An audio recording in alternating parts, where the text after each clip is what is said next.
CM Saini आज दिल्ली दौरे पर रहेंगे और इस दौरान एनसीआर प्लानिंग बोर्ड की मीटिंग होगी जिसमें वह शिरकत करेंगे। 42वीं मीटिंग में शामिल होंगे। केंद्रीय मंत्री मनोहर लाल की अध्यक्षता में यह मीटिंग होगी और एनसीआर के विकास को लेकर मंथन किया जाएगा। आर्थिक गलियारों और नई टाउनशिप पर चर्चा की जाएगी। सड़क नेटवर्क और कनेक्टिविटी पर रणनीति बनाई जाएगी। दिल्ली और पड़ोसी राज्यों से संपर्क बढ़ाने पर जोर दिया जाएगा। पर्यावरण से जुड़ी परियोजनाओं पर भी चर्चा की जाएगी। तो आज मुख्यमंत्री नायब सिंह सैनी दिल्ली दौरे पर रहेंगे और इस दौरान केंद्रीय मंत्री मनोहर लाल भी मौजूद रहेंगे।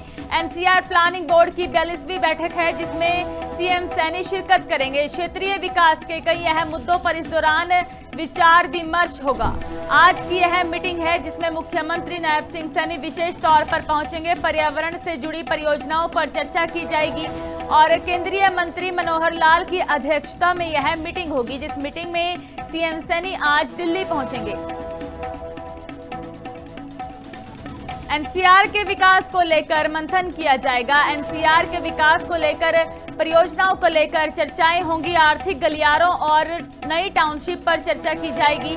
सीएम सैनी आज मीटिंग में विशेष तौर पर पहुंचेंगे। दिल्ली दौरे पर रहने वाले हैं और इस दौरान केंद्रीय मंत्री मनोहर लाल की अध्यक्षता में यह मीटिंग होगी। दिल्ली और पड़ोसी राज्यों से संपर्क बढ़ाने पर जोर दिया जाएगा। रणनीति तैयार की जाएगी और इसी के साथ ही अन्य मुद्दों पर चर्चा होगी, मंथन होगा। पर्यावरण से जुड़ी परियोजनाओं पर भी चर्चा की जाएगी।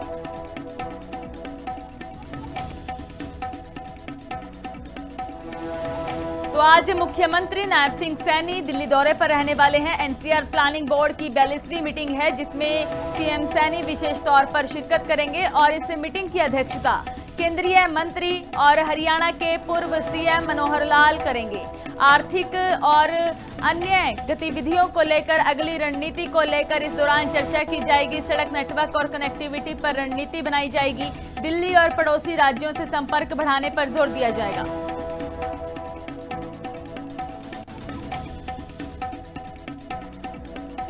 तो आज दिल्ली में यह मीटिंग है। हमारे साथ national editor Sudesh Nainmore phone line पर जुड़ चुकी हैं। सुदेश, क्या कुछ जानकारी है आज की मीटिंग को लेकर? बिल्कुल अनामिका, काफी महत्वपूर्ण ये आज की मीटिंग होगी क्योंकि एनसीआर प्लानिंग बोर्ड की बैठक है और इस बैठक में जैसा कि खबरें मिल रही हैं कि ज्यादातर हिस्सा हरियाणा का एनसीआर से बाहर किया जा सकता है। इसमें 5 जिलों को लेकर चर्चाएं चल रही, 5 जिले एनसीआर क्षेत्र से बाहर हो सकते हैं। तो इसके फायदे नुकसान दोनों ही हैं। आपको बता दें कि 2015 में पहले उस वक्त के मुख्यमंत्री मनोहर लाल ने 2 जिलों को इसमें ऐड करवाया था, करनाल और जींद को शामिल करवाया था। इसका मुख्य मकसद यही था कि इन जिलों में विकास रफ्तार पकड़े, जो केंद्र की योजनाएं हैं उनका बजट इन तक पहुंचे और यहाँ पर विकास हो। और अब 2021 में ही मुख्यमंत्री मनोहर लाल ने केंद्र को ये प्रस्ताव भेजा था, ये फीडबैक दिया था कि एनसीआर में हरियाणा के जो हिस्से शामिल किए गए हैं, जिस उद्देश्य के साथ, जिस मकसद के साथ इनको शामिल किया गया था, उसका ज्यादा फायदा इन तक नहीं पहुंच पा रहा है। और अब क्योंकि आजुनी की अध्यक्षता में ये एनसीआर प्लानिंग बोर्ड की बैठक होगी, मनोहर लाल इस बैठक में शामिल होंगे, तो खबरें आ रही कि 5 जिलों को इससे बाहर किया जा सकता है एनसीआर के क्षेत्र से। और क्योंकि एनसीआर में शामिल होने की वजह से जितना भी रूल रेगुलेशन एनसीआर के तहत लागू होते थे उनका सीधा असर इन हिस्सों पर पड़ता था। अब अगर 5 जिले इससे निकाल दिए जाएंगे तो इसका सीधा सा मतलब है कि 60% हिस्सा करीब करीब हरियाणा का एनसीआर क्षेत्र से बाहर निकल जाएगा। और 5 जिले जो बाहर निकालने की चर्चाएं हैं उनमें सबसे पहले पानीपत, करनाल, जींद, महेंद्रगढ़, भिवानी बताए जा रहे हैं। और करनाल में हो सकता है कुछ ऐसे हिस्से रखे जाएं क्योंकि नेशनल लेवल पर जो कुछ प्रोजेक्ट हैं उन पर काम चल रहा है। खासतौर पर जो रैपिड मेट्रो का जो प्रोजेक्ट है कॉरिडोर वाला, वो सबसे महत्वपूर्ण है और ड्रीम प्रोजेक्ट भी है मनोहर लाल का। मुख्यमंत्री रहते हुए लगातार कोशिशें की, अब केंद्र में मंत्री है तब भी लगातार वो कोशिशें करे कि दिल्ली और करनाल के बीच की दूरी कम हो। लेकिन इसके अलावा महेंद्रगढ़ को लेकर ये है कि अगर ये रीशेड्यूलिंग होती है, इस पर मुहर लग जाती, कोई फैसला आता है तो महेंद्रगढ़ का करीब करीब पूरा हिस्सा एनसीआर से बाहर हो सकता है। भिवानी में भी यही हाल है, पानीपत भी बाहर होगा। इसका सीधा सा असर है कि सभी जो जिले हैं 100 किलोमीटर की रेडियस के आसपास में ये आते हैं, इनको अगर बाहर किया जाता है तो इसका एक फायदा ये होगा कि नियम जो है, नियमों के अंदर जो बांध जाता था एनसीआर में, उनसे जो स्थानीय जरूरतें थी वो पूरी नहीं हो पाती थी। परियोजनाओं में तेजी भी से आएगी। स्थानीय सरकार यानी हरियाणा सरकार अपनी परियोजनाओं को यहाँ पर लागू कर सकती है या काम करने का तरीका सरल हो सकता है और शहरीकरण का दबाव इस पर कम होगा। क्षेत्र जरूरतों के मुताबिक अब आगे सरकार अपनी रणनीति इन हिस्सों में भी लागू कर सकती है। नए ग्रोथ के सेंटर हरियाणा सरकार बना सकती है। केंद्र से बजट आने में कई बार प्रोजेक्ट पास होने में तमाम दिक्कतों का सामना करना पड़ता था, लंबा वक्त भी लगता है कुछ परियोजनाओं को जमीन पर उतारने में। तो हरियाणा सरकार के अंडर अगर सीधे ये 5 जिले आ जाएंगे एनसीआर से बाहर आने के बाद तो ये फायदे होंगे, लेकिन नुकसान ये भी हो सकता है कि जैसे रियल एस्टेट लगातार हरियाणा में ग्रोथ कर रहा था, हमने गुरुग्राम को देखा कुछ ही सालों के भीतर कैसे गुरुग्राम ने विश्व पटल पर अपनी अलग पहचान बनाई, तो रियल एस्टेट की कीमतों को लेकर यहाँ पर असर दिख सकता है।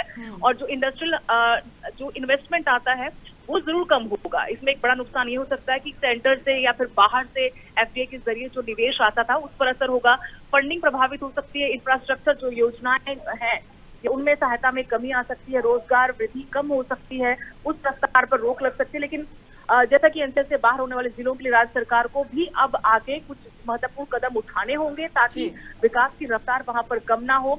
समानांतर औद्योगिक इंफ्रास्ट्रक्चर विकास मॉडल तैयार सरकार को करना जरूरी हो जाएगा ताकि निवेश और रोजगार पर किसी भी तरह का नकारात्मक प्रभाव ना पड़े।